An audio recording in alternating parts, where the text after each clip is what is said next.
Hello po. So kanina, doon ako sa bato na yun, sa bangin na yun. So ngayon, nandito naman ako sa kabila. Ayan. Sinamantala ko na mapuntahan. Gusto ko pang babain yun pero medyo matarik. Delikado, ayoko na. Hanggang dito na lang tayo. May malaking bato po dito. Kaya lang nakakatakot, baka may ahas dito. Ayan. Pwedeng pumatong dito po. Tika, sandali lang po. Ayoko lang pumatong dyan, baka may ahas. Pero malaking bato po. Ayan. So, nandito. Ayan, oh. Samantalahin ko na. Kasi hindi kami magtagal. Bababa din kami pagka nakakain. Ayan. Ang ganda-ganda. At yung ating barangay chapel, nandyan lang sa tapat namin. Pagka nakababa po kami dyan, sa luwat na yan, so diretso po kami doon, malapit na lang. Gusto namin puntahan pa sana yun, kaya lang medyo... Yan yung inakyat namin nung linggo po. Nakikita niyo yan, yung tarik na yan. Ayan. Hanggang doon lang kami, hindi namin kinaya. Sobrang pagod na.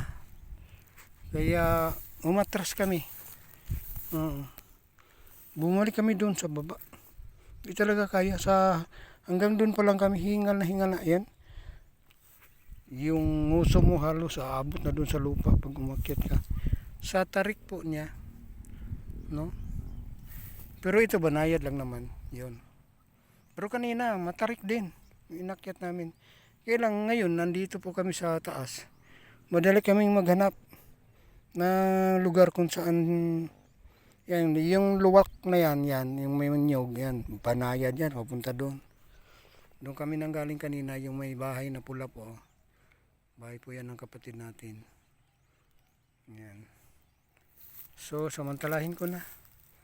May mga motor po ako narinig, so ibig sabihin, dito sa lugar na yan, may kalsada dyan na abot na motor.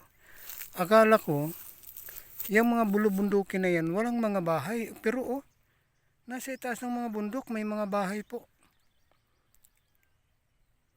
Yan, may mga bahay po. Yung mga bulubundukin na yan, daming bahay.